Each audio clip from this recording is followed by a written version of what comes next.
Mungkin kalian udah sering dengar istilah 9 naga yang katanya mereka ini adalah pengusaha-pengusaha besar yang mengendalikan perekonomian di Indonesia. Bahkan 9 naga ini nggak cuma punya kendali dalam perekonomian, tapi juga punya kendali dalam politik, sosial, dan semua kehidupan kita di negara ini. 9 naga ini sebenarnya bukan sebuah perusahaan ataupun organisasi, tapi 9 naga ini adalah kumpulan dari orang-orang terkait di negara ini yang nama-namanya itu masih belum jelas. Tapi intinya 9 naga ini punya pengaruh yang besar di negara kita. Istilah 9 naga ini selalu dikaitkan dengan teori-teori konspirasi yang belum terbukti kebenarannya, tapi cukup mencurigakan. Mulai dari backingan judi online, sampai katanya 9 naga ini bisa menentukan siapa presiden selanjutnya. Makanya kemarin kan ada yang bilang kalau pemenang presiden sekarang ini sebenarnya udah ditentuin sama 9 naga. Makanya yang menang itu udah ketebak siapa yang bakal jadi presiden. Makanya saya udah bilang sama mereka, ya kan, saya udah tahu nih, yang menang pasti 02, saya bilang. Saya bilang, kenapa saya bisa tahu itu? Karena saya kan dekat sama 9 naga. Saya datangin satu persatu, si A, si B, si C. Sama siapa gitu? Saya tanya, kamu dukung siapa? Uang kamu ngalir ke siapa nih? Oh, ke 02. Oh, ini 02. Ya udah pasti menang. Sebenarnya hal ini nggak cuma dibilang sama 1 atau 2 orang aja, tapi banyak juga masyarakat yang berspekulasi kalau 9 naga itu bisa menunjuk mana yang bakal jadi presiden selanjutnya. Tapi itu cuma asumsinya aja, karena ya memang nggak ada yang bisa membuktikan itu secara absolut. Jadi isu tersebut cuma jadi teori konspirasi yang belakangan ini ramai dibicarakan banyak orang. Kalau kita pikir-pikir lagi sih ya, sebenarnya agak masuk akal gak sih? Kalau di hidup ini tuh pasti ada segelintir orang yang memang punya kekuasaan karena uang yang mereka punya. Simpelnya gini deh, kita aja kalau misalnya punya uang nih, buat bayar orang lain melakukan sesuatu hal yang kita butuh, kita bisa aja kan bayar orang lain dengan syarat masih diambang wajar, dan juga dengan bayaran yang sesuai. Nah, bayangin mereka-mereka itu yang uangnya triliunan, pasti mereka dengan mudah gitu punya kendali untuk melakukan suatu hal yang mereka mau. Lagi pula terlepas dari uang mereka, menurut gue mereka itu bisa ngontrol kita lewat produk-produk yang perlahan jadi kebutuhan kita. Di sini gue mau kasih teka-teki ya ke kalian yang syukur kalau kalian itu paham perusahaan mana yang gue maksud. Gue gak berani sebut nama perusahaannya karena ada beberapa alasan tertentu yang gue rasa lebih baik kalian tebak-tebak aja. Jadi gini, kalian sadar gak sih kalau kebanyakan produk yang ada di sekitar kita, itu kalau kalian lihat perusahaan di belakangnya, banyak yang terafiliasi sama satu perusahaan, yang mana itu artinya hampir setiap kebutuhan kita itu nggak bisa terlepas dari satu perusahaan yang memproduksi barang-barang kebutuhan kita. Itu baru satu perusahaan loh yang bisa mengakomodir kebutuhan kita, karena sebenarnya masih banyak lagi perusahaan besar lainnya yang produk mereka itu kita butuhin. Nah, kita tahu nih kalau 9 naga itu punya kendali besar di negara kita lewat perusahaan yang mereka punya. Sekarang pertanyaannya, siapa sebenarnya 9 naga ini? So, disimak sampai habis.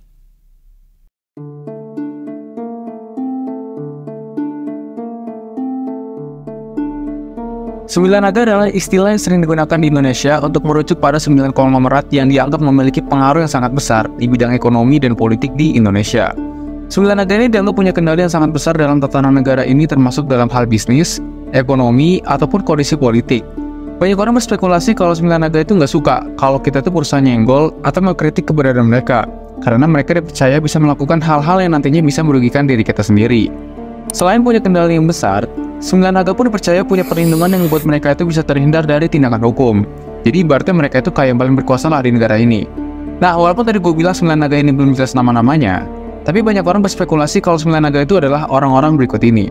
Pertama, Robert Budi Hartono. Robert Budi Hartono adalah salah satu orang terkaya di Indonesia dan menempati posisi ke-78 sebagai orang terkaya di dunia. Dengan harta kekayaan sebesar 24,6 miliar US dollar atau sekitar 413 triliun rupiah. Kekayaan Robert Budi Hartono ini bukan cuma dari satu bisnis yang dia punya, tapi dari gurita bisnis yang ia punya.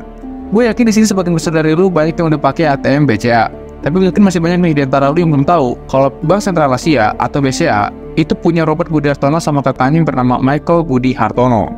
BCA adalah salah satu bank terbesar di Indonesia dan BCA pun punya pengaruh yang signifikan dalam dunia perbankan di tanah air. Dan selain dari BCA, kekayaan Hartono bersaudara ini juga berasal dari perusahaan rokok Jarum yang merupakan salah satu produsen rokok terbesar di Indonesia. PT Jarum telah dikenal luas oleh masyarakat Indonesia sebagai merek yang kuat dengan berbagai produk yang laris di pasaran. Mereka itu nggak cuma produksi rokok, tapi juga merambah ke bidang lainnya, mulai dari olahraga, teknologi, dan masih banyak yang lainnya. Nah, dengan kekayaan yang fantastis dan gurita bisnisnya yang menjalar di negara ini, Robert Budi Hartono dipercaya banyak masyarakat sebagai salah satu dari 9 naga yang punya kendali besar di negara ini. Yang kedua, Rusdi Kirana. Rusdi Kirana adalah seorang pengusaha Indonesia yang terkenal sebagai salah satu pendiri dan pemimpin dari Lion Air, yaitu sebuah maskapai penerbangan bertarif rendah terbesar di Indonesia. Sebagai pendiri Lion Air, Rusdi Kirana memegang peranan penting dalam industri penerbangan di Indonesia. Bahkan Lion Air ini bukan cuma maskapai penerbangan terbesar di Indonesia, tapi juga terbesar di Asia Tenggara. Nah, keberhasilan Lion Air ini telah memberikan pengaruh ekonomi yang signifikan di Indonesia. baik dalam menciptakan lapangan pekerjaan maupun kontribusi terhadap sektor pariwisata dan perdagangan. Menurut laman Forbes, Rusdi Kirana menempati posisi ke-38 sebagai orang terkaya di Indonesia dengan harta kekayaan sebesar 835 juta US dollar atau sekitar 11 triliun rupiah lebih. Selain menjadi seorang pengusaha, Rusdi Kirana juga pernah masuk ke dalam dunia politik, di mana beliau itu pernah menjabat menjadi ketua umum dari partai PKB. Nah, dengan kekayaan dan pengaruhnya dalam hal bisnis serta politik, Rusdi Kirana selalu dikaitkan sebagai salah satu dari 9 naga di Indonesia. Ketiga, Jakob Sutoyo. Gue yakin pasti banyak dari kita yang sangat asing dengan nama ini, karena memang Jakob Sutoyo ini jarang tampil di media, bahkan di Forbes pun nama dia nggak ada gitu. Jakob Sutoyo adalah seorang pengusaha yang menjadi pendiri dari Surya Citra Mandiri, Tes Sosro, dan perusahaan yang lainnya. Nah, tapi walaupun namanya nggak ada di Forbes, tapi beliau ini kabarnya punya jaringan yang kuat untuk lobby ke internasional.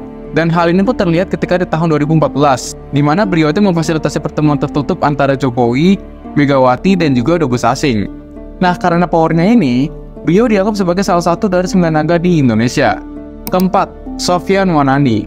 Sofyan Wanandi adalah konglomerat Indonesia yang menjadi pemilik dari Santini Group, yang mana bisnisnya itu bergerak di bidang produksi suku cadang otomotif, infrastruktur, sumber daya alam, sampai pengembangan properti dan jasa.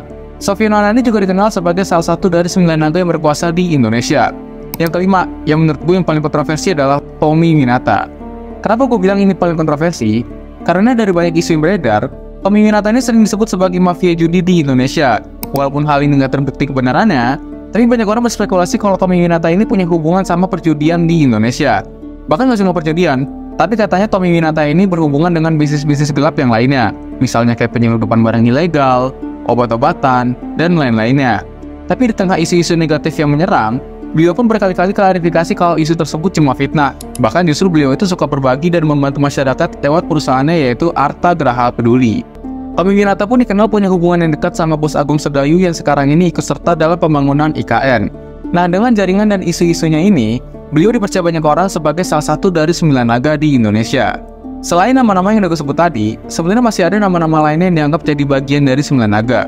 Mulai dari James Riyadi pemilik Lipo Group, Edwin Suryajaya pemilik Astra International, Dato Sri Tahir pemilik Maya Panda Group, sampai Antoni Salim pemilik dari Salim Group. Gue gak bisa jelasin semuanya karena pasti durasinya bakal lama dan membosankan. Intinya menurut beberapa sumber yang gue peroleh, nama-nama di balik 9 naga itu masih berbentuk spekulasi. So, mungkin bisa jadi nama-nama yang udah gue sebut tadi salah ataupun memang benar. Atau mungkin bisa jadi sebenarnya ada segelintir orang terkaya di negara ini yang namanya itu sengaja dirahasiakan. Ya, kita nggak ada yang tahu kan.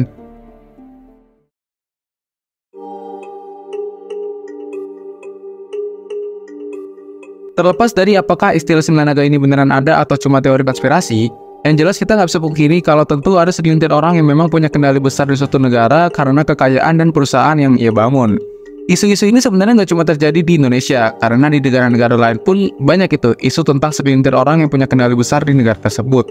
Bahkan nggak cuma skala negara, tapi skala global pun isu-isu begini selalu ada. Karena ya nggak bisa kita pungkiri kalau uang dan kekayaan itu punya pengaruh yang besar di dunia ini.